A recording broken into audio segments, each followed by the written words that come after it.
Writer Sally O'Reilly publishes and distributes text in conventional and expanded forms, from art magazines to performance lectures to opera.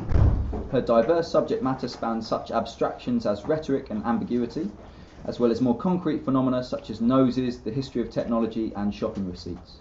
This apparently erratic practice is a means to conduct a more thoroughgoing investigation into how knowledge is generated, circulated, and expressed. Besides contributing to several art magazines and numerous exhibition catalogues, she has written the libretto for an opera called The Virtues of Things at the Royal Opera House, a monograph on Mark Wallinger, and The Body in Contemporary Art. She was writer-in-residence at the Whitechapel in 2010-2011, producer and co-writer of The Last of the Red Wine, a radio sitcom set in the art world for the ICA in 2011, and co-editor of the Implicasphere. Is that good? Yeah? Bad. Okay. Mm-hmm. An interdisciplinary broadsheet. Okay, so over to Sally. Let's give her a round of applause. Oh. Thank you. How amazing to see so many of you and some friendly, familiar faces and total strangers. That's very exciting. And I haven't written a lecture because it's not really my style. Also, I don't think it really suits open schoolies to have something formally predetermined and then delivered. So I've actually got 30 pages and we're not going until I'm done. No, I'll just see how far through I can get within the allotted hour. But also, I should point out that this isn't a whole thing that I've got nailed, this ambiguity thing. I'm right at the beginning of it. I think I might be writing a book. I think this is what this is shaping up to be.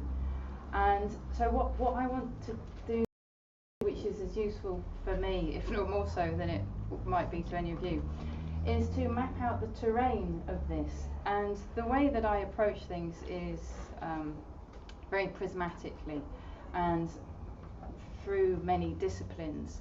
So I'm going to be hopping about a bit, but I've tried to arrange things in some kind of progression of ideas, but they're sort of big plates that may or may not join up. And for me, it's a way of thinking about who is writing productively using ambiguity, or who is making other forms of work using ambiguity in all of its possible ways. So I would really appreciate it if you don't feel you have to speak out at the time. You can save it up to the end, or you can scuttle up when everyone else isn't watching and listening. But if you do have examples of things that you think dovetail or slot or extend or invert the things I'm talking about, I'd really appreciate it. So I'm going to be giving out a few references and ideas, but it's mainly abstract, kind of historical and contemporary cultural ideas around ambiguity, and just plugging in a few concrete examples. So it won't be very example-led. I'm not going to show you that much art, in fact. And I'm not going to do any readings from any text or anything like that. Bless you. But if you can see it's some kind of exchange of references, I think that would be a really good use of this format. I was expecting about 12 people and we'd just be around the table and everyone would be going, oh yeah, that reminds me of... So this is slightly intimidating, but we'll see how it goes. So the reason that I first came to ambiguity as a subject matter was due to two sources of frustration. So it does come about through frustration, and I am hoping to problem solve in quite a significant way through writing this, whatever it might turn out to be. One of my frustrations is that I consider myself an overly logical thinker. I'm quite irritatingly logical, and when I write, I find it very difficult to make something irrational happen in writing. And I'm talking about, because I also write art criticism as well as fictional form. So I mean, across the board, everything's quite. It does feel quite rational, and I would like to be able to make those more ludicrous leaps, using the word ludicrous there in its etymological sense, as in ludic, playful, these kind of playful, illogical leaps. So I thought that the only way that I could possibly attempt that would be to actually learn about something like ambiguity, which is very slippery, and it does have a logic to it, but from the outside it feels very illogical. The only way I could think of being ambiguous would be to figure out how it's operating logically and then sort of apply it scientifically, which is slightly undermining of the point, but I suspect it's the only way I can go about it. And the second frustration, I suspect quite a few of you here operate within the visual art world as opposed to many other art forms, but hopefully there are other theatre makers and the such around here too. But from my work in visual arts, it seems to me that ambiguity is kind of unconditionally supported as a positive thing, as the mode of operation or the mode of outcome for an artwork. An ambiguous image is more valued than one that is narratively readable or one that appears to have arrived through logical means. And I'm really suspicious of that assumption, and I'm not sure that it is an assumption that can be that applies to everyone. This isn't a universal thing in the art world, but it is very, very prevalent. Certainly in kind of teaching situations, when people say, "But I want the viewer to make their own mind up, therefore I'm not giving them all the information that I know." I always think that's a little bit questionable. You even have someone like Harold Pinter, whose plays are famously inscrutable, or his characters are inscrutable, and even he says that he tells as much information about the situation and the characters as he knows himself. So he's not being willfully ambiguous by generating a situation and then withholding some of the information. He's actually telling everything that he knows. So it's this unquestioning valuing of ambiguity that I'd like to throw into question, but also the nature of its perceived nature, which quite often it's talked about as if ambiguity is a type of thing. It's quite singular, and my suggestion is that maybe that's being mistaken for vagueness, and that we can swap out vagueness for lots of different types of very, very particular, specific, technically coded ambiguities. And it's those technical aspects of ambiguity that I want to canter through tonight. But first of all, I would probably lay out a bit of a historical bedding for that, so that we all understand where univocality and clarity and these kind of ideas come from, because they are very ideologically and politically tethered. So if you take words like literal, logical, rational and clear, we understand them as being very allied with one another. And when I'm writing, I know that they're useful in some situations as modes, but they're not very useful if you want to be evocative, for instance. So we might turn to vagueness or obscurity or obtuseness and evasiveness to retreat from clarity. But then we might think that actually those ideas of the literal and the logical and the rational, we have a political imperative to operate otherwise, because I think we live in a world where clarity is rather dominant, or it appears to be dominant. This is something. So such things as journalism, politics, science and academic specialisation, Fordism, taxonomy, we're constantly brushing up and working through systems where ambiguity is chased out of them, and it's often thought that it's the role of the artist to work against these kind of totalising, univocalising systems. So this would be another reason to employ such modes as vagueness or obscurity. But as I was saying, that this idea of vagueness being quite singular, it's not entirely satisfying to write something or to read something or to that is singularly obscure in that way. We're all kind of problem-solving creatures.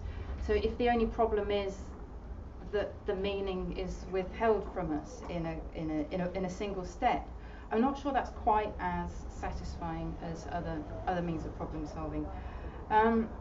This state of vagueness being, as I was saying, singular, it's one of unity.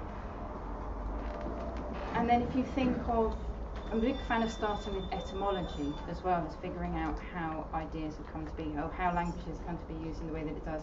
Obscure, so the obscurity, that which is obscured, retreats into darkness. So the retreat from light, clarity and light being etymologically linked.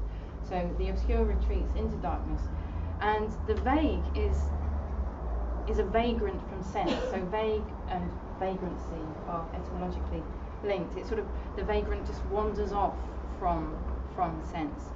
So the ambiguous, so they're sort of quite single attitudes that we might have. We might sort of wander off from understanding, or we might just withhold or place it in a sort of dark corner where it can't be accessed.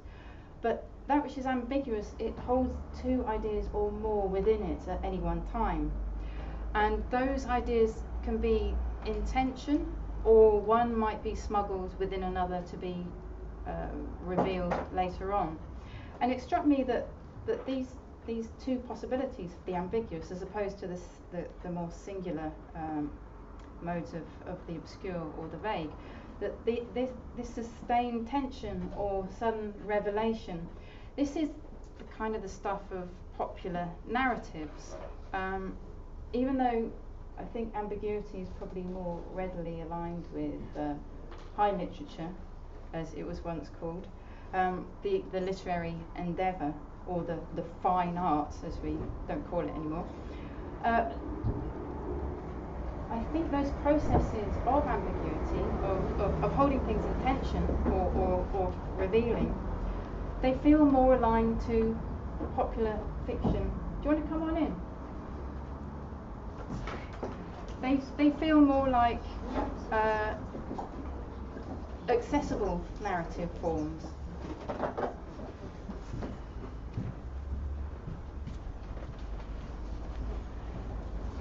You can chuck that bag on the floor if you like. So it was this narratological capacity of ambiguity that first attracted my attention after the two major frustrations that I told you about. And I started to find rooting about that it's in this way ambiguity becomes instrumental at all scales and levels of consideration, from the mechanics of a single utterance, that the one ambiguous statement that might be a pun, for instance. You might think of a pun as being an ambiguous statement because it holds two meanings at once. I'll get back to that later. To whole institutional structures or societal structures, ambiguity starts to become apparent as operational throughout this whole scale of not only linguistic but also organisational that we encounter daily. Ambiguity is running throughout them in this kind of sustaining of tension or the revealing of one thing inside. And it happens over and over again in places that are apparently legislated by the sort of institutions that we align with, and logic and bureaucracy. Again, I'll get to that later when we get to something like organisational communication. So we've got these big subject areas, these big disciplinary subject areas that we'll delve into, and I'm probably going to run out of time to go through them all. So if I tell you towards the end which ones are yet to come, then we can have a vote on which ones we delve further into.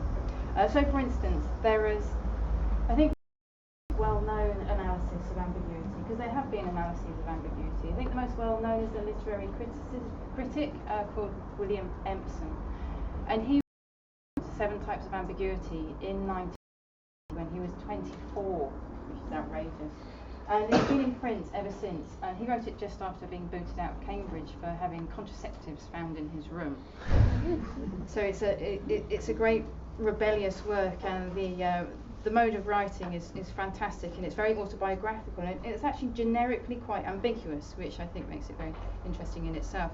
It is literary criticism, but there's the letter I, William Empson, speaking throughout. So it's quite an odd generic movement of markers in itself.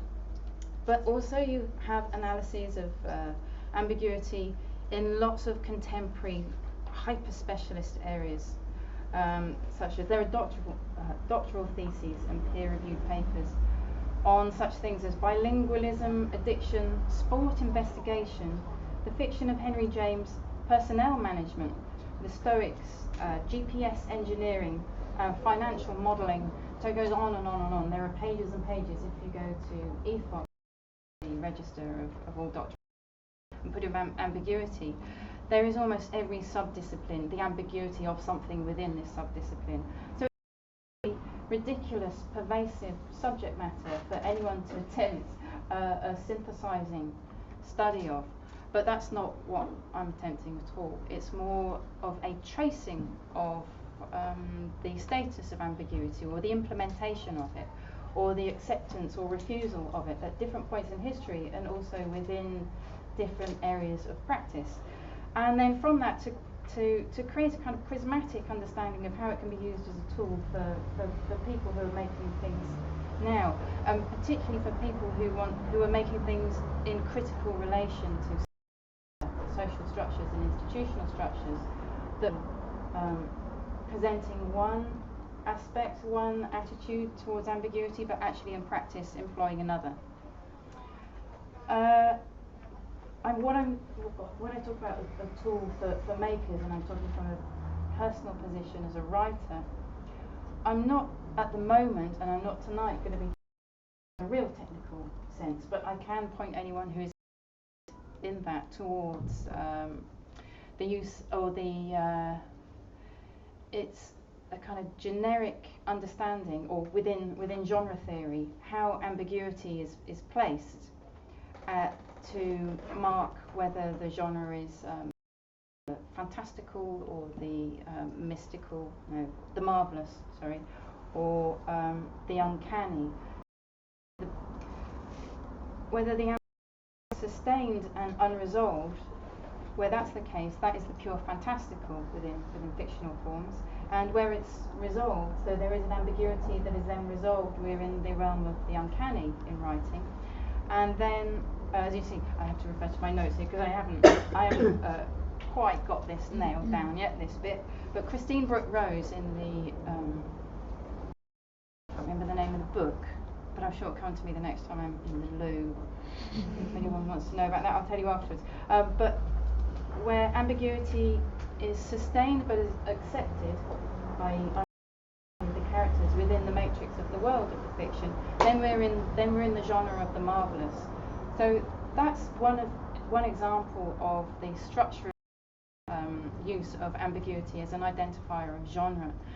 I'm not going to deal so much with that tonight. I think that's quite particular to those who are writing within and through genres. I would like to approach it in a more multidisciplinary way rather than an interdisciplinary way. And an example of this, I can hand these out because any opportunity, I've got thousands of these at home, any opportunity to get them out of the house, you just take them, pass them around. It's a publication I used to do with the writer and artist Cathy Haynes, and it's called Implicasphere, and just very briefly,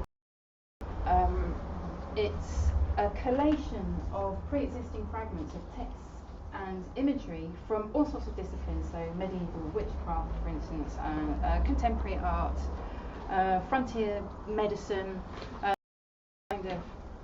these kind of things. I mean, everything we can get our hands on a particular theme. So the themes were string, mice, the nose, smoke, onions, salt and pepper.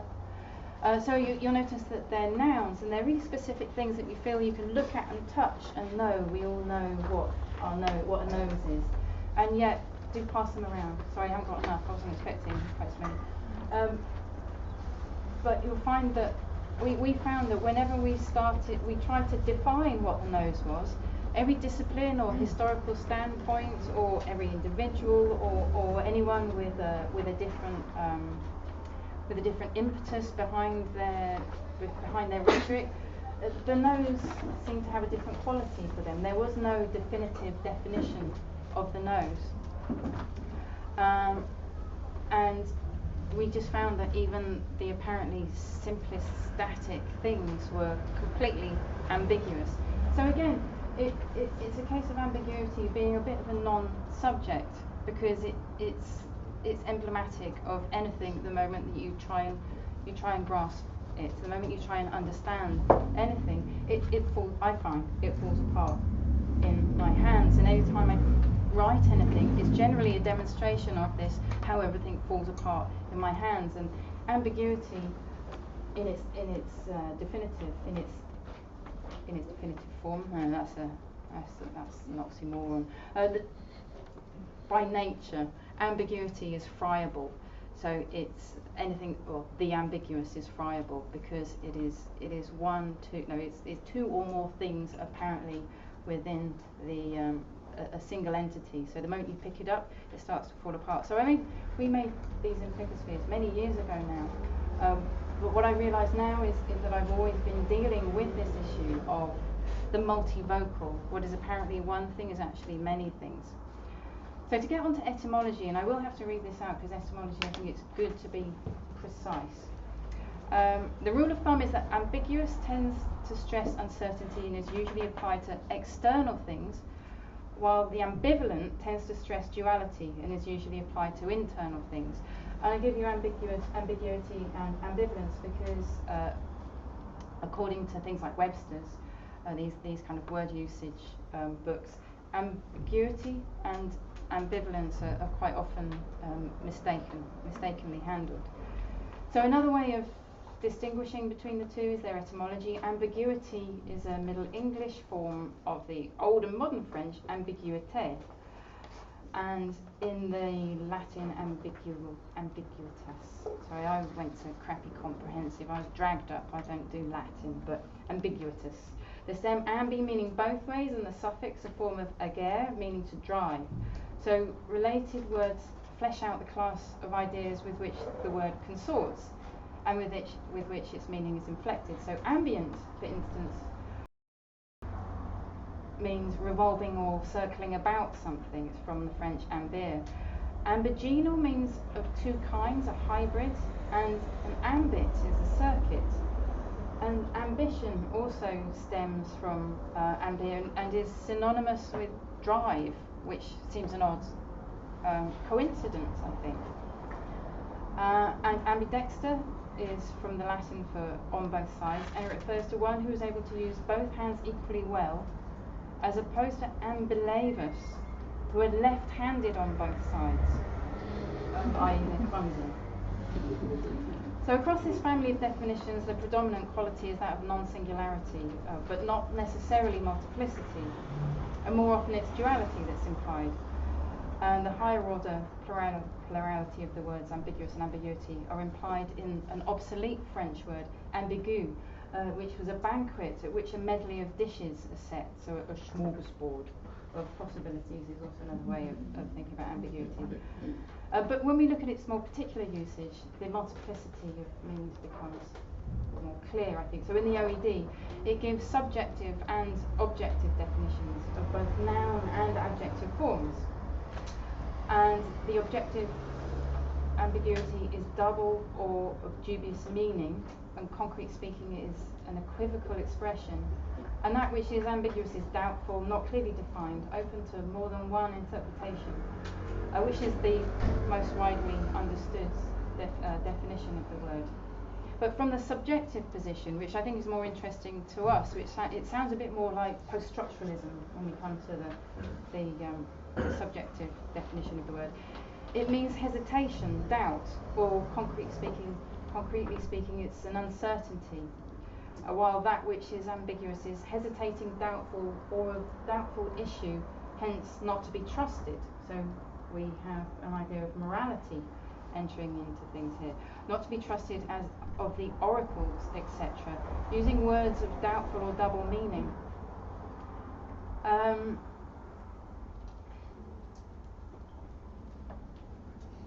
going to skip that bit. But along with implications of plurality, subjective definitions make apparent the ethical dimension of ambiguity, which I think we might be interested in. So of doubtful issue signals an assumed desirability of authoritative sources, and not to be trusted reminds us of the negative values ascribed to such ideas as duplicity, two-facedness and double-handedness. And actually ambidexter, the single-mindedness is a synonym for double dealing, or the profession of one thing and the practice of another.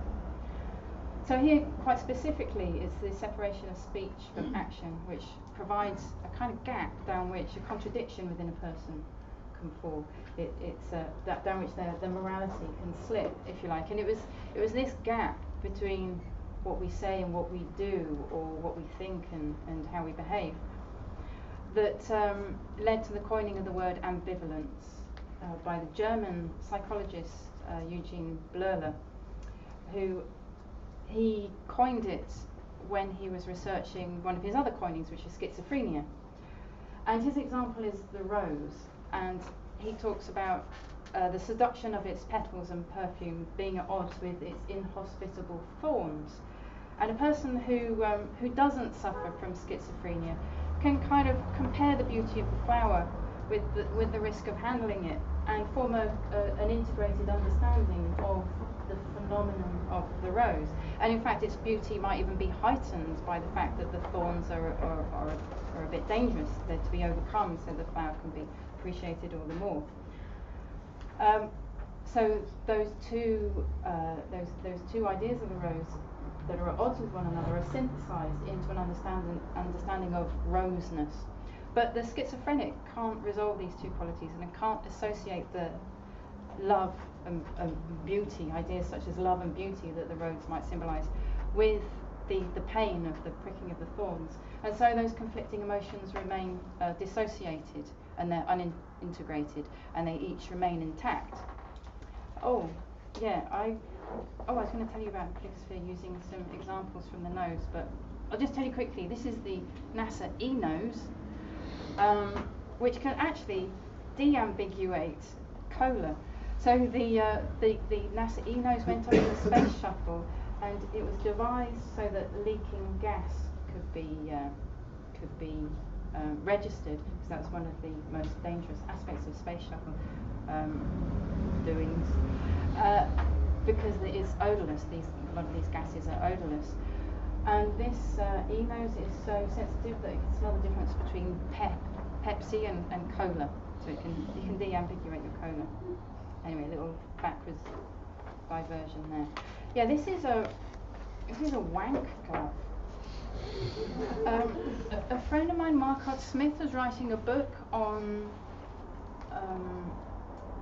the cultural history of the sex doll, and I was on a trip to Japan to run a long weekend school about tomatoes, and he asked me to look out for any interesting sex dolls in Japan, because it was a culture that he didn't know about from that perspective. And the only one that I could afford was this incredible glove, which the onanist is to wear whilst masturbating, so that it others the self. You can't disguise the fact that it's the mechanism of your arm performing it, but the surface will feel like somebody else's. So it's a rather tacky, I think, version of the schoolboy solution, which is to sit on the hand until it goes numb. So I phone that in as a possible analogue for this ambivalence, for this othering of the self. Actually, it's just gratuitous, isn't it? I just wanted to show you a wank glove, if I'm honest. But anyway, talking about ambivalence, Freud soon adopted Bleuler's formulation to describe the mutual power over the individual of the opposing instincts of eros and thanatos. So he placed a fundamental ambivalence at the root of all human behaviour. And then in the 20th century, there's this great sort of unravelling of the idea of the singular self. And you have people like the sociologist George Simmel, who, even when Freud came up with his understanding of the self, he had been formulating the sociological relevance of conflict and the positive effect of dualisms, whereby an individual does not attain the unity of his personality exclusively by an exhaustive harmonisation according to logical, objective, religious or ethical norms or the content of his personality, but rather that conflict and contradiction are operating at all times. And On Individuality and Social Forms from 1909 is the book to consult if you're interested in Simmel's idea of antagonisms within the self. And he said also, similarly, a society also needs some quantitative ratio of harmony and disharmony, of association and competition, of favourable and unfavourable tendencies. So this conflicted model of society and self would later in the, towards the end of the 20th century, around about the late 80s, early 90s, that would be, it would be developed into a theory of ambiguity that refutes the primacy of these dualisms of Simmel, but it would maintain of a dynamism of antagonism, which I'm not going to cover here. We did a session on this at Open School East, and it was so disastrously impenetrable as a text for that short amount of time that I'm just going to dash over it now and say, if anyone's interested in that, there's the William S. Connolly book that I think might even be called Politics and Ambiguity, written in the late 80s.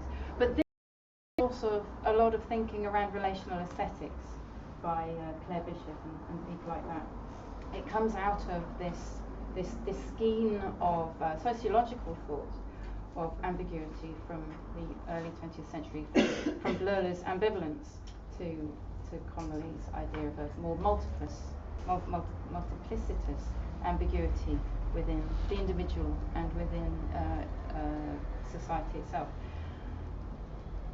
I want to go a little bit further back than that. God, it takes a long time to get through this stuff, doesn't it? But I want to just have I think it's important to lay the grounds of where I think the contentiousness of ambiguity comes from, and look at modernity and the conducting of business in modernity. So univocality and precision in thought and communication of those thoughts were emblematic of and imperative to the Enlightenment, and to Enlightenment science particularly, and to modernity more broadly. But I should also flag up that modernity itself is very ambiguous, and it has many defining qualities. So depending which discourse you're operating in, it might be the meta-discourse by which modern knowledge is legitimised. This was Lyotard's idea of modernity, and Lyotard being from where, the end of history and those kind of what are now quite embarrassing to say postmodern discourses come from. But also for some, modernity is just the notion of newness and novelty per se. So it's not a univocal idea in itself. Also shifts of definition are dependent upon the disciplinary perspective. So in political philosophy, modernity has been identified as being inaugurated by Machiavelli and his political realism. So the end of political idealism as being the inception of modernity. But also in moral philosophy, which is something I'm very ropey on, and I'm definitely not going to talk about tonight, but if anyone else can, that would be super. It's the crisis in moral discourse brought about by the secularization of judgment that is thought of as marking the modern era. So therefore I'm not offering generalizing narratives or totalizing concepts, but we're going to look at recurrent traits of modernity. And the technological inventions and the discoveries of the Renaissance, precipitated by geographic explorations to the New World, specifically generating even more technological innovation as a means of problem solving. So rather than the sort of technical innovation that we experience now, where it's we can't quite pinpoint what the impetus is behind technical innovation. At the beginning of the Enlightenment, it was seen more as a kind of drive, a problem-solving drive, whereas now there seem to be lots of strange reasons for technological innovation. Again, it's been ambiguated. But this accumulating knowledge and territorial expansion and the burgeoning of capitalist potential gives rise to a need for centralised monarchic systems of colonial rule, as well as methods for tracking increased levels of commerce and international trading. And then also scientific knowledge for its own sake. So you have figures such as Kepler, Copernicus, Galileo, Descartes producing really precise propositions that are intended to uphold a rational scheme of knowledge that's based in mechanical and mathematical models. And Newtonian causal determinism and Cartesian rationalism are also aided by optical technologies such as the telescope and the microscope. And these also yield these quantitative laws in astronomy and physics and medicine that displace natural philosophies rooted in the humus and portents and medieval hierarchies. And then you have Descartes, who's separating the categories of self and God and electing the thinking self as the basis of empirical knowledge in the external world. And this partition between things that are material and extended in space and things that are of thought suggests a new subjectivity that we start to recognise now that stands in contrast to pre-existing medieval subjectivities, where the self is submerged and indistinguishable from the world and God. So we're being disambiguated as subjects. So this Cartesian dualism marks the origin of a very particular scientific methodology, where knowledge is couched in a language where it's implied that thought is divorced from this messy reality. And look, there are lots of social practices that start coming in at this time too, that similarly tidy up. And one of the recurring traits of modernity that's been noticed is this dissociating of time from space and the distinguishing of place from space. So where in pre-modern societies, time was referred to in relation to events and to the people that were submerged within events in specific places, when would often be made in reference to like a seasonal phase. So harvest time was not the 3rd of August, it would be when the corn was a particular colour. So there is a very organic, chaotic and submerged understanding of time and place. But such inventions as the clock and its profusion, it starts to abstract the idea of time and space from one another, and time becomes an abstract uniform dimension that designates periods of the day in which certain activities should happen. So the bureaucratization of work starts to become a major factor within modernity.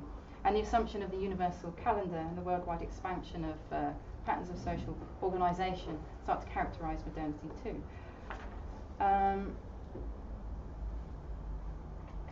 Okay.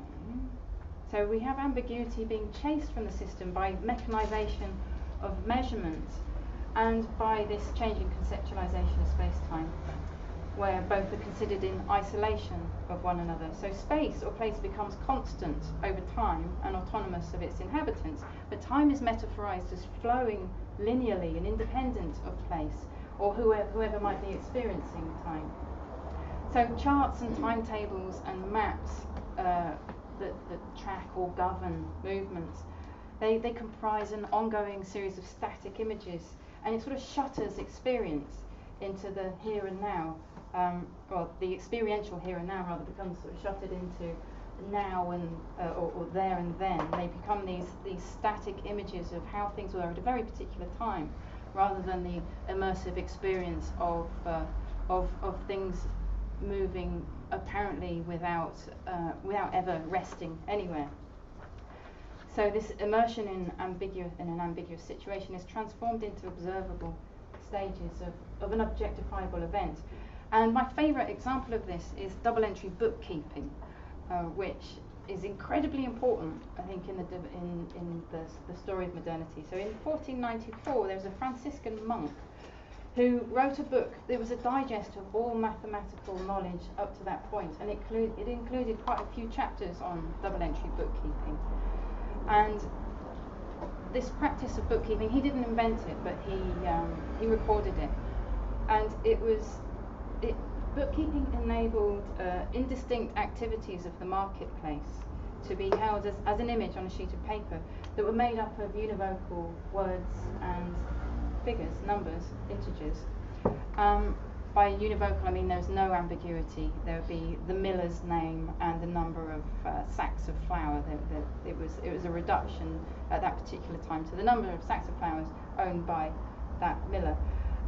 So it was made up of univocal symbols, and it signified how much of what belonged to whom at any one point.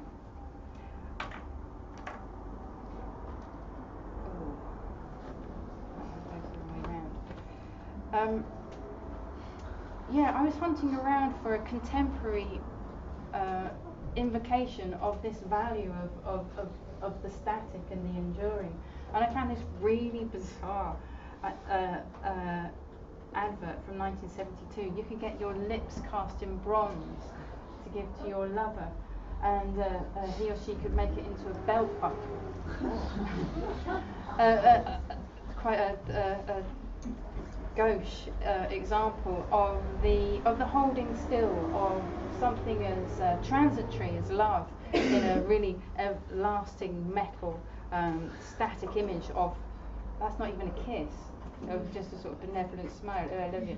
And it also made me think of different statuses of utterances as well, and the solidity or otherwise of them, especially, particularly blushing, in relation to love. And if someone tells you that they love you, you have to keep checking. It feels like a very ephemeral, almost ambiguous statement. You have to keep looking for evidence that they love you time and again.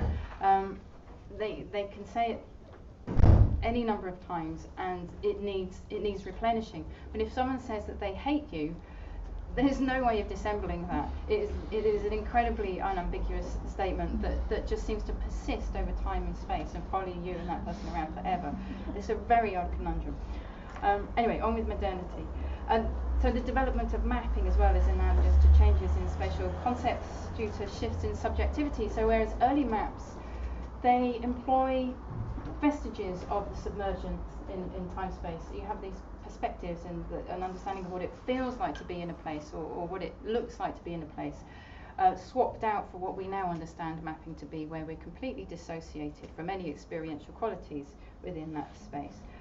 Interestingly, there are contemporary video games. There's one called Pudding Lane, which use this map to constitute its digital landscape. And you play the game and you swoop around through. Well, actually, they mixed it up a bit. It's 17th century London that is re-territorialized, to use a terrible phrase. Anyway, let's try and gallop through modernity. So we have money, which provides us with another means of contemplating the characteristics of modernity, and this time it's moving towards a more diffuse ambiguity rather than like double entry bookkeeping and distilling it into palpable units of change. We have money as a symbolic entity, and it embodies a dislocation of an action from its immediate effect. And money is an intermediary, and it signifies the capacity to acquire later what is needed or desired. So money actually holds, it does away with the face-to-face pre-modern bartering, and it introduces this symbolic intermediary mode which symbolises the potential for many possible outcomes. So it is ambiguating of the immediate exchange of one like for like. And then we could talk about Marx and the commodity fetish, and how the commodity contains the work of the labourer, and we can discuss that at some other point. And of course now we know that the material stuff has almost receded beyond tangibility entirely. But another characteristic of modernity that I've got a bit more material on and could make it a bit more interesting. Oh, the socialist magician is watching the bicycle thieves next door.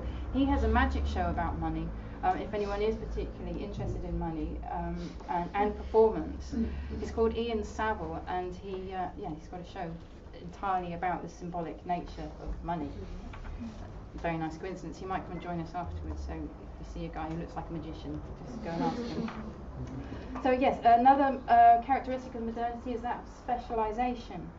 And although technical expertise does arrive in pre-modernity, pre-modern society, because the moment you have one person who, say a blacksmith for instance, you have this technical specialisation. I think what I'm talking about is the sort of specialisation that we encounter in culture, where we can never fully understand, never mind replicate a fraction of the technologies that we interact with in the course of a day.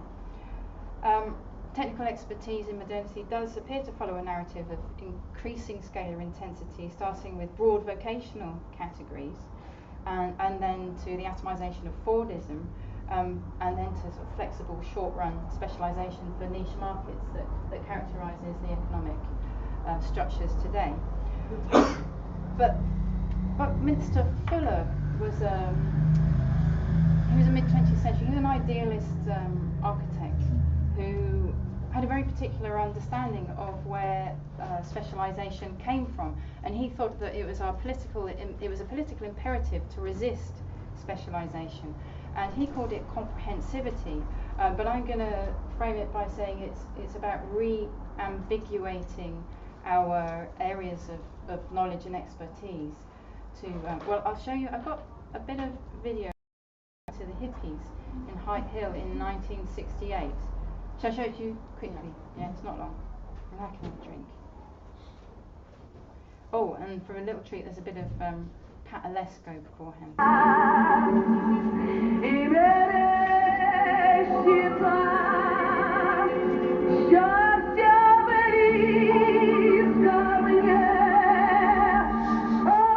And according to architect Buckminster Fuller, the divergently curious are even more explicitly political, conducting vital insurrection against an ancient repressive regime. Well, where did the specialization come from? And I find that it really came out of go back to the old days and the great pirates and the great pharaohs, and they said, I fought very hard to be top man here, and I want to do a little sleeping here, and then I can't go to sleep with the bright ones around because they'll catch on to what I'm doing and they'll take over while I'm asleep. So they surround themselves with dull people who wouldn't catch on to what they're doing. and they were only afraid of bright people. So they said, all right, I want to know every time there's a bright one over here, let me know about it. They told all the lieutenants of the bright man, they said, all right, you're a fine young man, I'm going to make you my court armorer, I'm going to make you my court historian, I'm going to make you my court so-and-so, and you're going to prosper, and I'll make you a knight after a while. But you mind your own business, and you mind your own business. And the great king said, I'm the only one to mind everybody's business. So there.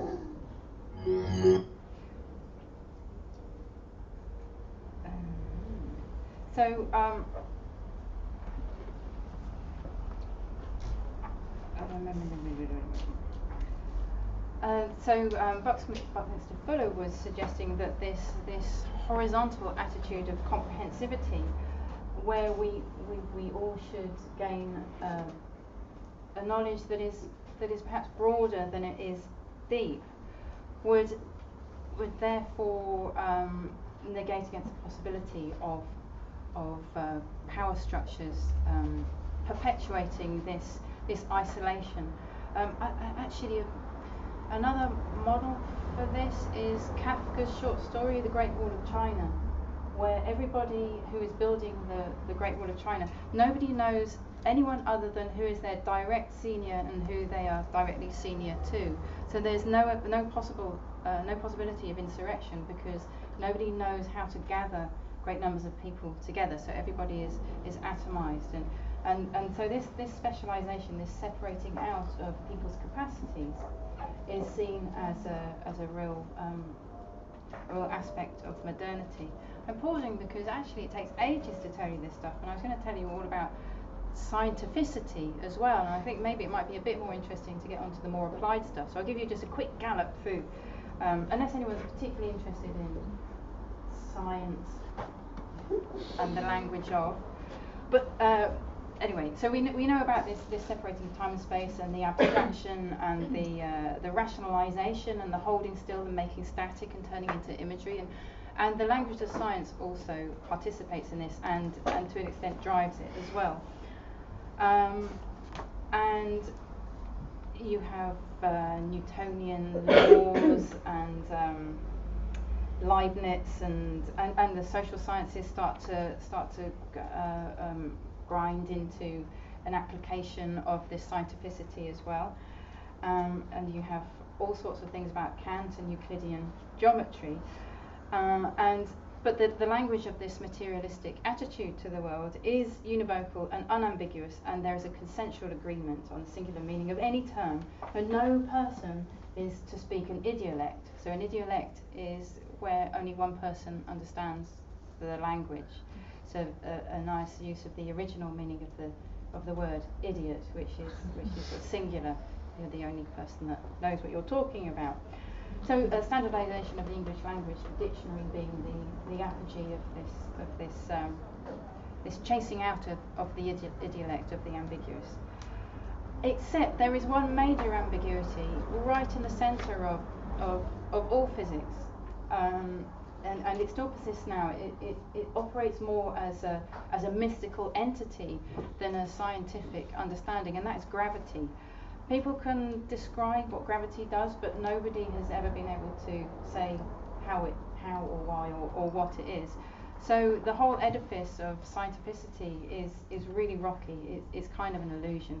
And then when we hit the 20th century with Planck and Heisenberg and Einstein, everything starts to become incredibly ambiguous. And with the two-slot experiment, you have the possibility of a particle or something existing as a particle or a wave at the same time, or is it anyway? Some of them open school. Yeah, someone came and gave a lecture about multiple worlds theories, and there is something like it exists as neither as both nor neither. You're nodding. You probably know better than I, but we'll come to that later. Dare try. But anyway. Ultimately, it's the installing of a really profound ambiguity right at the centre of what for hundreds of years has persisted as a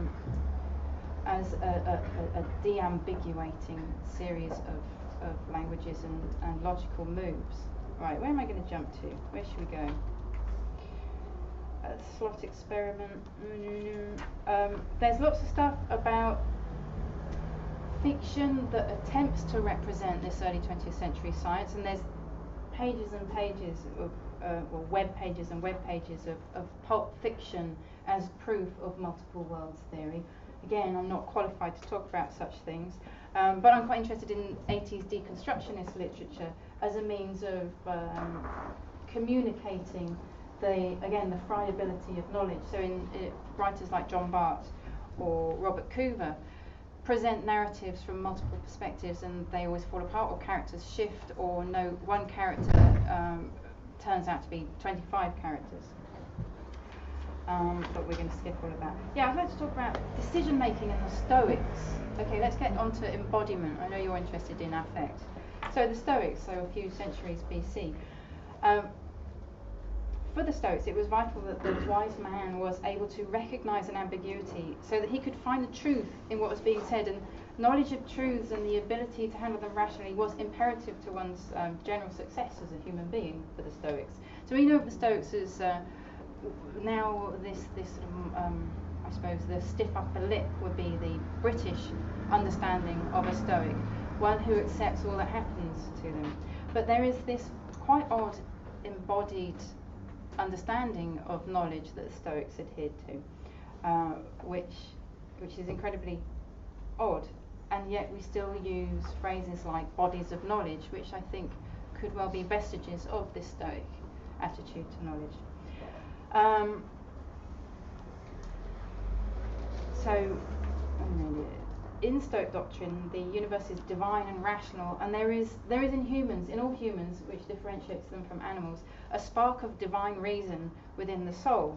And happiness is living in accordance with nature, which is to live rationally, and in the case of the sage, for that rationality to be brought to perfection. So that was the Stoics' aim, was to bring their knowledge to a state of absolute natural logical perfection. So ambiguity is going to play a massive role in this attempt towards human divinity, and it's incredibly physical as well. So because the Stoics thought of scientific knowledge as internal to the knower, and that it was held within the soul, and that the soul itself was corporeal, and that the soul affects the body, the soul animates the body, and that emotions are states of being of that soul. But thoughts are So these states of the soul couldn't be directly shared with anyone else, but could be translated into something called impressions that would then be passed on through the air and then received by a knowing soul, who would then the knowing soul would then accept or decline these impressions. And these impressions take the form of enunciation through language, and language is passed on through speech, which was thought to be the battering of air. So language becomes this sort of bashing feeling, sort of draft, if you like, a draft that we perceive, that's shaped by the human tongue, which is attached to all of these other incorporated organs, which include the soul, which is yet another bodily organ. And then these articulated impressions are apprehended as incoming impressions by another, who then must receive them in this bodily soul to assess their truth and to give assent. It's called giving assent to.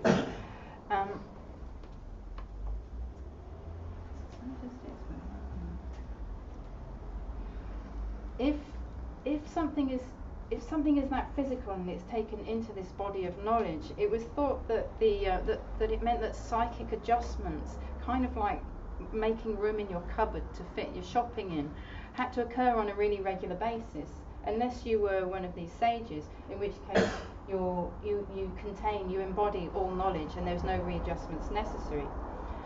But this physical system could suffer from the same sort of mechanical fault as any other physical mechanical system. And so ambiguity in language was perceived as one of the gravest threats to human happiness. So for assent to be given to an utterance, it had to be accepted as truth, and it had to be rational, but it was possible to produce an impression that could seem plausible, or that was attractive, or that would somehow induce this assent. And ambiguity was thought of as one way of achieving this kind of attractiveness of battered air. And I think a contemporary equivalent, we get accused quite a lot of particular language, like this art argot, this international art English, which, according to some people, is supposed to undermine the confidence of the listener. So for the Stoics, there was a possibility that somebody could use an ambiguity to smuggle in an untruth that you would then embody, and it would create this mechanical fault in your entire body of knowledge, and then you'd become kind of spiritually really dysfunctional, and you could live a life of pure hell as a result of this. It was very, very important that ambiguity could be recognised for the Trojan horse that it potentially was. An unsound impression had to be very rigorously appraised, and its ambiguity, the type of ambiguity noted.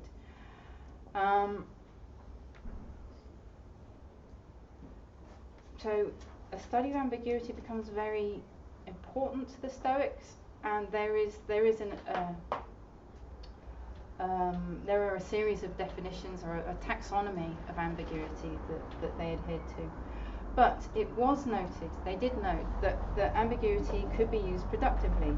So, for instance, the tactful correction or clarification of an idea might be necessary if it had been uttered by someone who was revered or of authority. You could say something ambiguous in the hope that they would understand from what you were saying, they would recognise their error and then correct themselves. So that you didn't have to say outright that they had made a mistake or wrongly incorporated some knowledge.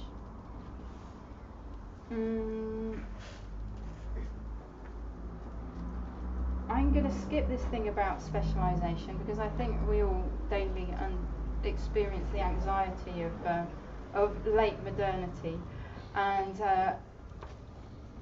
but just to quickly round the area up, I think might be useful. The idea that we inhabit these hyperobjects, these technical hyperobjects. So whenever we use an everyday object like a telephone, we only have very, very limited access to the massive technological structure or the structure of expertise that enables that technology to keep working. So we have helplines or support structures that give an apparent one-to-one human kind of univocal relationship.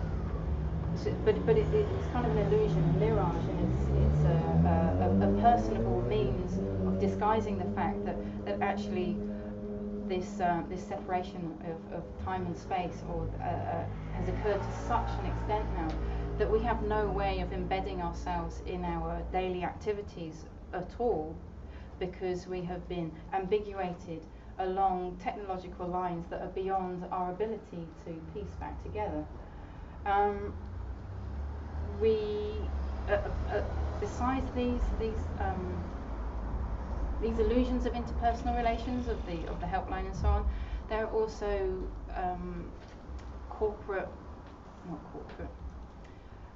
bureaucratic structures that supposedly ease our way through into a state of universal trust, such as watchdogs and government. I've got all my vocabulary written down here, but I've decided to go off page. Hang on. Oh, actually, I'll show you this. This is the Carbon Web, which is some research conducted by Platform, who are campaigning against certain oil productivities. And this is a Carbon Web where they've traced. Oh, we can't read that at all. Sorry, that's a load of squidge. I can send it on to anyone interested. They've traced the types of these organisations that I'm struggling to find a name for, that apparently regulate these enormous hyperobjects, and they also identify the kind of commercial companies that we do recognise that appear to be dissociated from oil production, and they place them back into this vast international structure. So the work of Platform is to disambiguate some of the most difficult, complex superstructures, hyperstructures, by which we incidentally and against our will often conduct our lives. 20 minutes left. Shall I throw this open to you to see if there's anything here in the kind of more specialist applied stuff that you want to hear about, such as strategic ambiguity in organisational communication, or maybe I didn't pick that out. I thought it was advertising, strategic ambiguity in advertising, which leads into mysticism, and genre theory is another area of interest. Or I can tell you some more about William Empson, or we can go back to decision making and Surkov, the Kremlin ideologue Surkov. Do you want like a clapometer or something? Or yeah. All right. Who wants to hear less of a fudged thing about specialisation and decision making?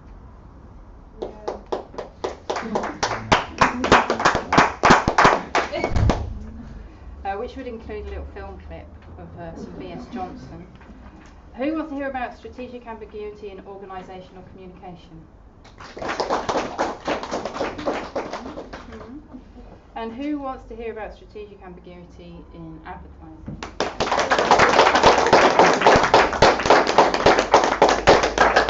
Do we think advertising has it there? Yeah. It's also what? Yeah, that was mysticism. Mysticism. Okay. Alright, I wanted to show you all sorts of things, like an excellent episode of The Twilight Zone where univocal language does start to break down, but you can find it yourself, called wordplay.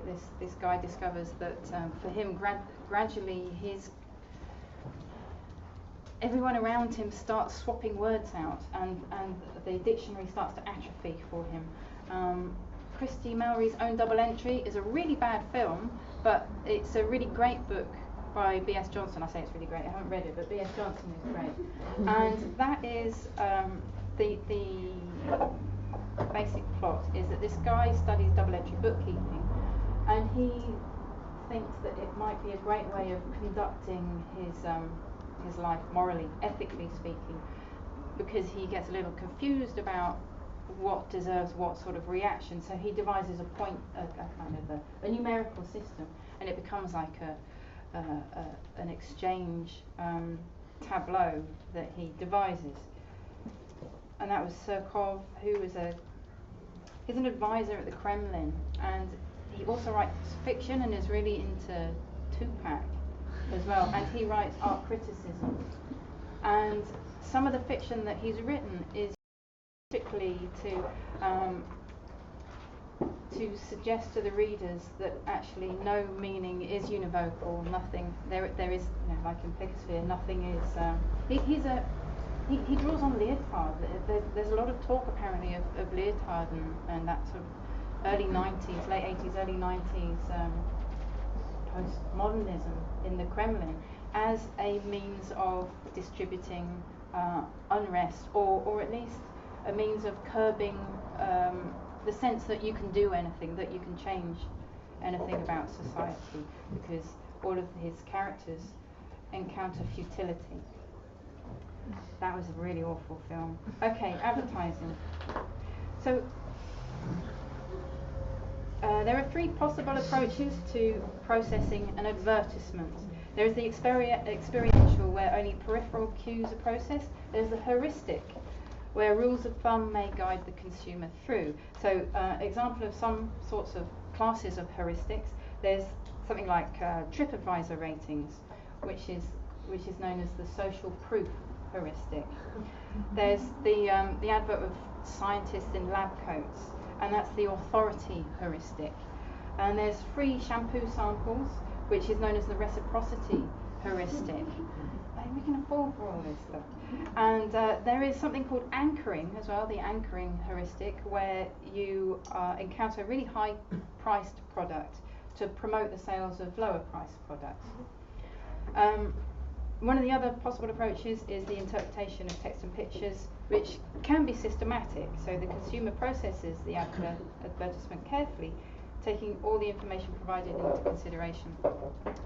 So if heuristic processing is assumed for reading the slogan and experiencing the context, the check on consistency will mark the interpretation as inconsistent, and the reader re-enters the model with more attention, in this case, this time using a systematic approach. So it's this second swoop that the advertisers are after by placing ambiguities within the wording, or an ambiguity in the relationship between the language and the image that you're looking at.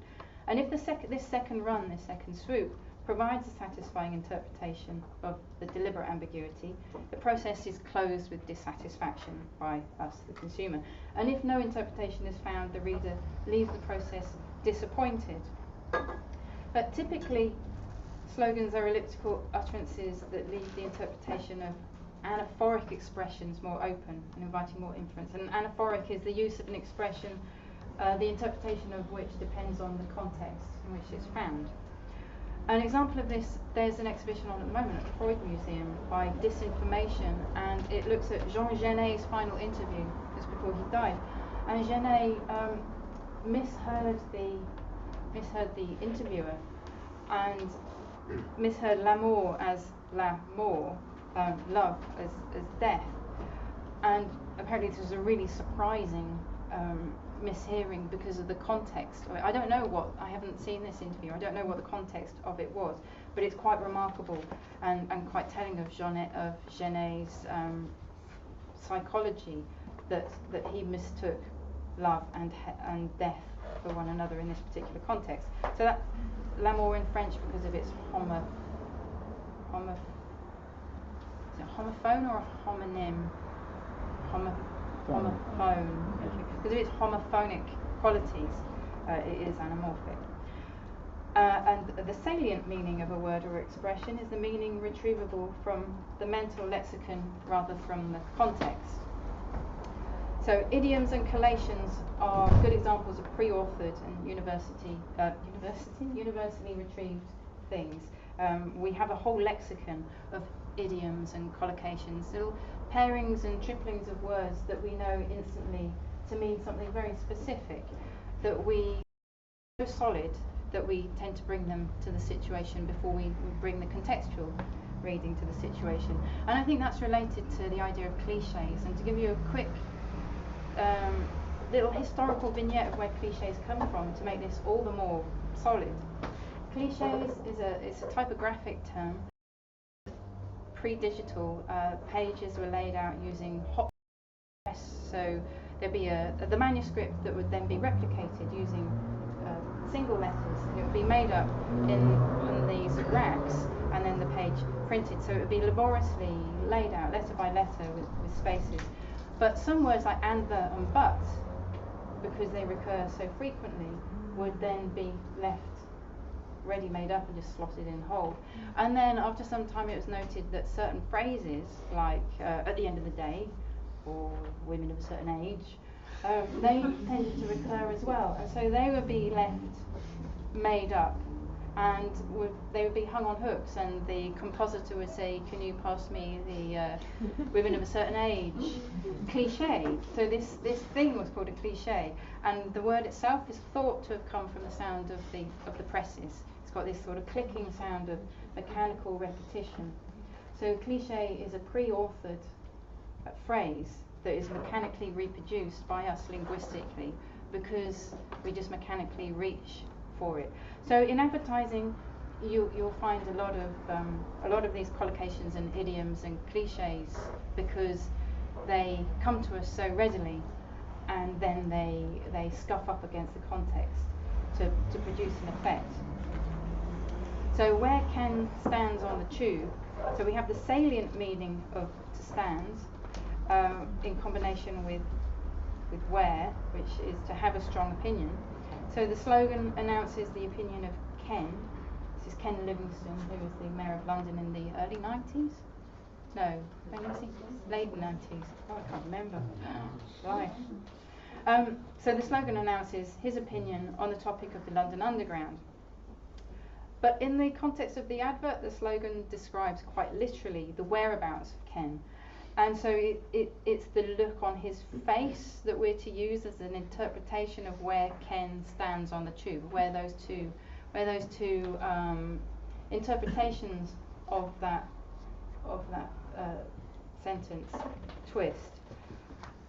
It's an example of a pun, and the pun has been lengthily written about by Arthur Koestler. And this is a diagram of his matrix of association. So the pun occurs at this point here. This circle is a word or a phrase, and this word or phrase inhabits potentially more, but in this case two matrices of association. Like, let's take the word nose to be on topic. Nobody knows my nose. The homophone nose there being in the matrix of association of knowledge, but also that of facial features. And Koestler kind of mechanized this moment whereby the two matrices intersect, and there's a physical kind of explosion, which apparently is what produces the laughter. Like that. It can also be a slow release laughter. That's a different mechanism, apparently. So the abstract interpretation collides with the interpretation of its context, and this creates the other interpretation. Humorous or pleasant effects of deliberate ambiguity, partly explained by this collision. So advertising is going for humorous effects or pleasant effects, and there's also the idea that humorous would be this very closed system of the pun, where one word hinges between these two matrices, or we can enter the more literary realm of the metaphor or the pleasant effect of an ambiguity. And moving towards that, although it is still the kind of homophonic pun, this was an advert slogan for the Times, the pros without the cons. So it's not just the homophone that creates two meaningful interpretations of the slogan. If you buy the Times, you'll get the advantages without any disadvantage. When you read the Times, you'll read the prose without any deceit. Which of those two arrives first? Who read it as advantages and disadvantages? Few. And who read it as prose without deceit? Kind of half and half, and some of you didn't get it at all.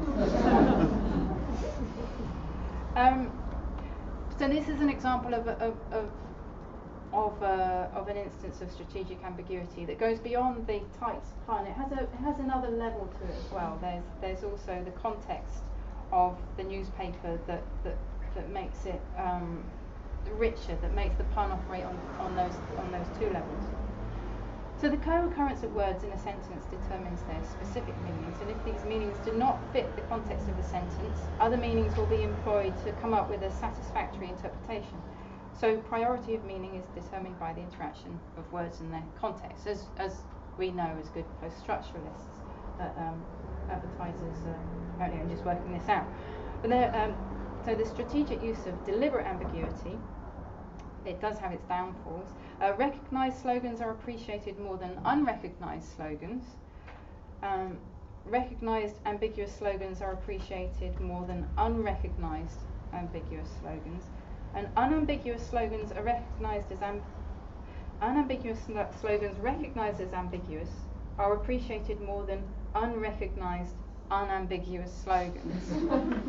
There are papers and papers on this stuff. If anyone's particularly interested in the technicalities of this, there are lots of outlines of studies and experiments that are conducted, mainly with sort of Dutch and English translations, which I think confuses it to an extent. But there are interesting outcomes nonetheless about about which level of ambiguity appears to produce what intensity of aesthetic effect. But anyway, to bring us to mysticism, I think particularly this double swoop of the advert, whereby if the text and image, for instance, don't bring about the satisfaction of logical relation to one another, and then the second swoop is then performed by the reader, by the consumer. It is a little like the role of ambiguity in some traditional text forms. So in traditional cultures and texts such as from Confucian and Upanishad riddles. I don't know anything about Upanishad riddles, a little about Confucian, but the Kabbalah and medieval allegories too. One role of ambiguity was to exercise the mind and to open new pathways to divine or transcendental knowledge. Not quite what the advertisers are up to, but they are employing similar techniques. And the appeal of ambiguities reside in their parity with the rich complexity of lived experience. This is a mystical text, not of adverts. The complexity of lived experience, which clear univocal scientific speech or writing is not representative of. But also, and I think this is what's most accurate an analogy with mystical texts and these advertising texts, is that when we encounter words that at first mean one thing and then after time and effort mean another, we feel that we're moving from appearance to reality. We're experiencing a progression from a mediocre to a higher thought or a deeper truth. And the experience of confusion resolving into realization when a double meaning synthesizes into a deeper meaning, it releases a kind of tension. And in mystical texts, this is about reaching a oneness. And in advertising, it's about maybe thinking that the advert is really talking to you because you're of this special group that understands the revelation that has just been performed for you, and therefore you must enter the group by consuming the product. I'm going to stop there because it's actually 8:55, and I've been going on and on and on. Can I invite anyone to add anything or ask anything to what is actually just a great big sort of rug of kind of interconnected ideas? Sure, people have got questions because there was so much in that. There was just so much to unpick. Does anyone have a question? I'm keen to turn it over to you guys rather than ask one myself. Oh, we haven't just think back. Oh yeah? Okay, go on, yeah. Is there anything to be said about the multiplicity of meanings. So you start off with the idea of ambiguity as being two rather than one, and then of course there's a spectrum which may go on into the infinite and the possible multiplicity of possible words which are perhaps infinite. Is there anything in there? Yeah, absolutely. And I was looking at, because you arrived a bit late, didn't you? So I looked at the etymology of it, and in a certain section of the definition it starts off as a dualism, and then it hints towards multiplicity, and then when you get through to the subjective definitions of the word, it becomes fully multiplicitous and also contextually relevant. And then in the trajectory of science, I think as well, the ambiguity that is noted in gravity becomes or is replaced by higher and higher orders of ambiguity when at the moment we grapple with ideas of multiple universes, which is something that I cannot talk with any authority about, but someone here knows someone who can, because he spoke here a couple of months ago. But yeah, I think definitely that the multiplicitous nature of it makes it really unwieldy as a subject matter. Philosophers who believe that multiple world theory is the actual explanation for physical reality consider it to be the most simple explanation for reality because it explains the nature of possibility, and so therefore on the one hand it seems infinite and hard to grapple with, but from that perspective it is actually the most simple understanding, so it is intriguing. I don't know how to think of it other than as really simplistic analogies. I'm not sure my brain thinks in enough dimensions to be able to quite grasp it. Do you? Do I what? Grasp multiple world theory? Yeah, I actually wrote about it for a degree. You might have to tell me about it sometime. That would be great.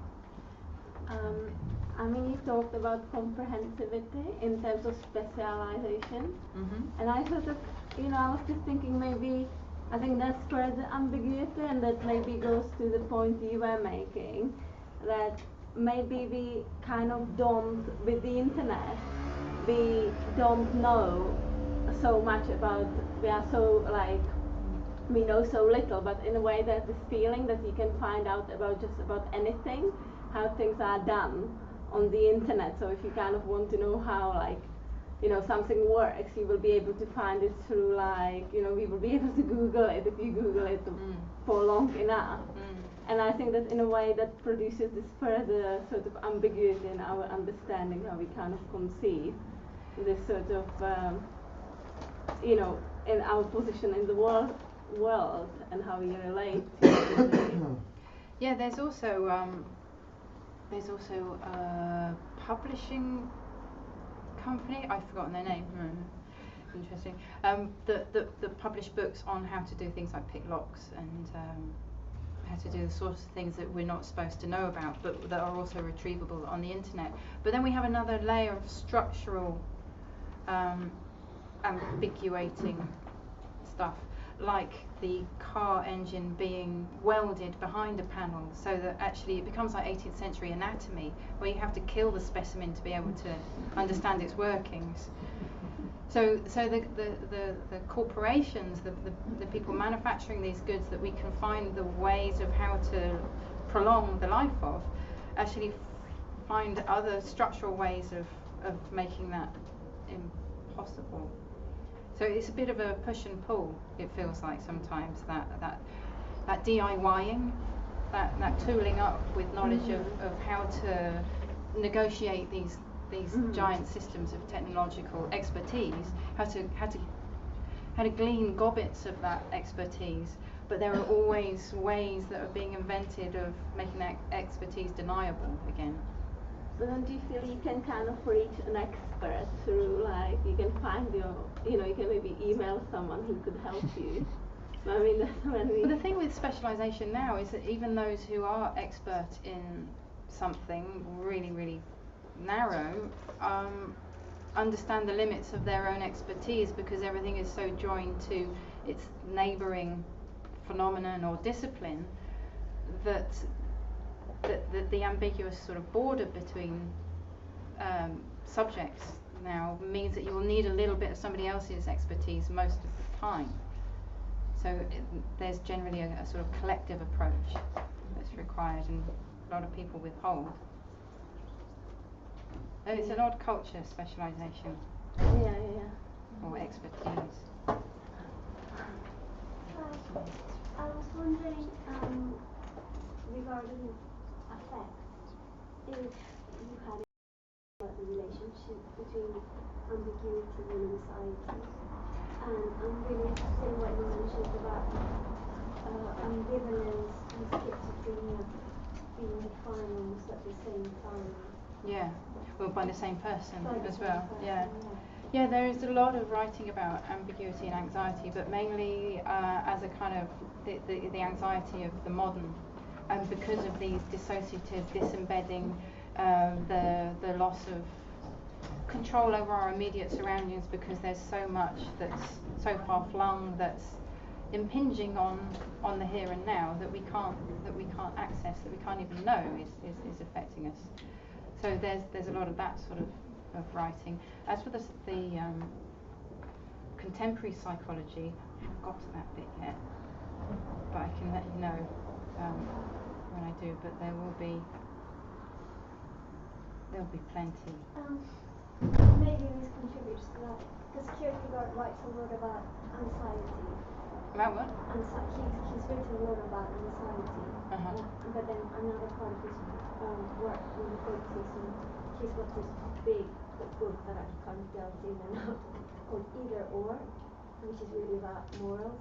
So I was just thinking that there's this field of study, maybe that's a good way to approach it from that point of view.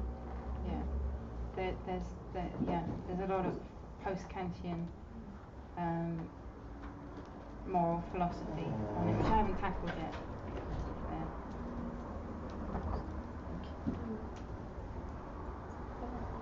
I think they're kind of like, there's always this kind of balance between knowing something and then not knowing it. Like ambiguity itself is like, it only exists as the way you perceive it, because it's not obviously a thing in itself, it just comes from your response to that thing, and that kind of like duality, or these kind of parallels that exist in it. But then I always find is that when you approach something as a question, you're investigating what that could be, what condition it exists in, what appearance it has, its image and its quality, and these kind of things. And I kind of think to myself, ambiguity for me is like this excitement. It's like if you can kind of almost like manifest that in something where it isn't a definitive, because it's like by human nature, we always seek to kind of, like today, most of us always seek to categorize and pigeonhole something as a thing or like some binary point, but ultimately it's all just like this kind of seamless web that's just completely fluid, that has no kind of root in something. And I kind of think in the practice, it's like, I don't intend to like create, but I find it very exciting when it occurs in it, because it's like, I'd hate to make something where it is just that, when in fact it's like completely infinite, it's completely open to what you perceive it, or anything that it could be to you or they, or something like that. And that's a question to you, like when you're writing something or creating something, when you find these kind of ambiguities that exist in it as you begin to develop it, is that something for you that you intend to sort of create, or do you find that it's just a nice surprise, or you're quite aware of the way that it kind of crops up in things? And do you find it's a process for you that's very important to kind of like work with these kind of things? It's something that I've never known how to generate, which is why I'm looking at ambiguity. But multiple motives or multiple reasons for things being as they are is something that I really like to construct in writing, so that the reader senses the ambivalence or the ambiguity in any situation or in any proposition. And I do think it's an important, as you say, it's a radicalizing gesture to transcend categories. But the problem with that is that genre theory itself has transcended the idea of fixed categories. So if we think of classical genre theory as being a series of boxes with labels that you put stuff in, well, that's a horror, this is how bookshops still operate. Throughout the 20th century, this understanding of genre has become the more mobile thing that you described, and it's become recognised that it's behaviourally and performatively constructed as we go along, and that also genres are not applied to recognise cultural objects of value, but also in everyday discourse. So it would be recognised that ordering a cab is a sort of discourse genre, and that we consensually understand the sort of words that you use, the sort of structure of that phone call, and the brevity of it, and that it performs a function that we all recognise as being bounded within its form. So it's not that transcending a genre. The people who write about this are Blanchot and Derrida. Blanchot was also for all art completely transcending genre and categorization and being beyond it. But then what he does there is places literature and art in a category of itself. He bounds it by trying to unbound it in other categories.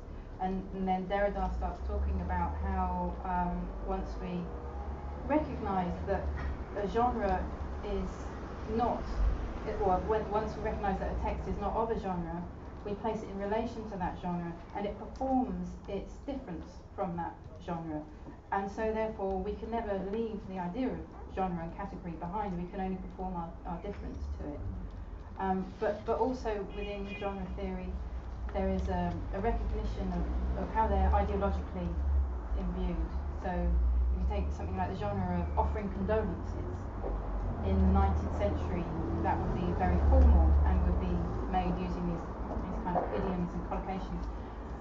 But then with the advent of psychoanalysis, we start to think that maybe we can be a bit more personable in particular speech genre, so we start to conduct it in a different way, and so it shifts and it becomes recognisably different because it embodies our social and contextual understanding of what something should be. So John, that kind of thing is... Obviously as a writer, you work with language, a lot of words, and it's a difficult kind of balance to get between sort of creating a text that is supposed to be a definition of something, where in fact a lot of the time I think a very important thing we need to have today is where it can gesture towards something that can harness them to use their imagination, to put that into their own lived experience. That kind of ambiguity is that you act as a guide with language, visual, or text to then help someone position that within their lived experience rather than defining it as that thing. But defining things is a very specific thing to do, and I think there are so many ways that we use image and text that are well beyond definition. I think we're always poking that. We're always poking one another to infer and to, I think that's what we're up to, isn't it? Do we have one more question for Sally before we finish? Yeah. This is a bit of a rambling one. It's more of an abstraction, something that my mind's a bit boggled by. But I was interested by what you were saying about time, the invention of time being an abstraction of our relationship to space, and a kind of, I guess, a removal of ourselves from space in a sense. And I was thinking, sort of in relation to quantum physics, because I've also been reading a lot about this recently. But it's so interesting that like the kind of gradual march of modernisation and the emphasis on specialisation, on specificity, and sort of removing the ambiguity from an acquisition of knowledge, actually the people who are the most specialised and the most sort of insanely knowledgeable about that one area, what they've revealed is the kind of infinite ambiguity. But more sort of relevantly, there was one line that stuck out in this article that actually related back to time and the fact that particles... I'm going to read the sentence because I was reading it again and just thinking, I still can't understand this. So, this experiment has proven that what happens to particles in the past is only decided when they're observed and measured in the future, and until such time reality is just an abstraction.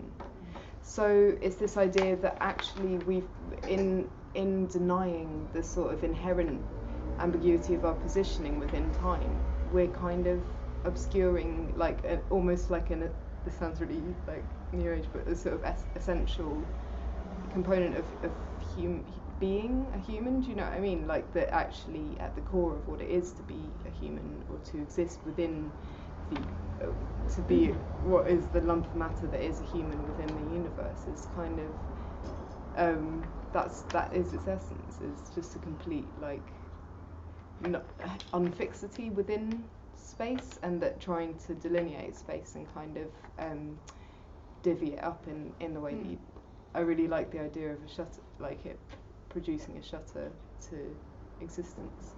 Yeah. But anyway, like I said, it's not really a question. It's more of a but this is where that I think you're referring to the double slot experiment. Yeah. Where I was saying really clumsily that the wave or particle is both or neither at the same time. And then this is the kind of font from which the relativism of post-structuralism kind of comes from. And the person who writes about that is Henri Bergson, who you probably looked at. I haven't yet. I should.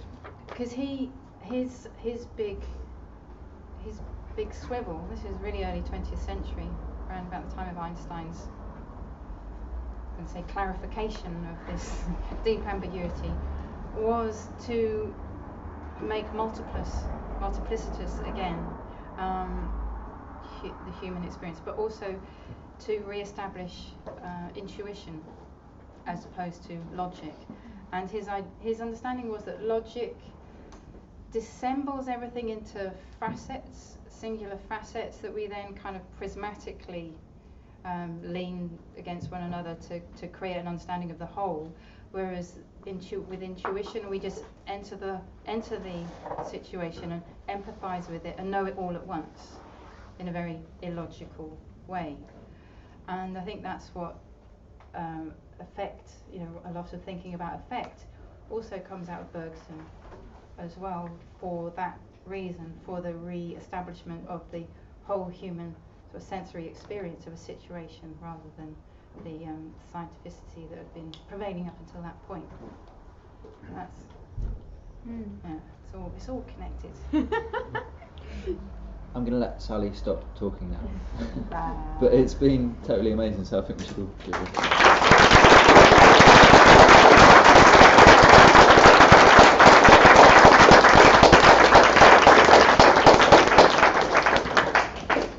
and yeah, Bad Vibes Club will be back in September, but we're at the London conference in Critical Thought on the 27th of June. So thank you.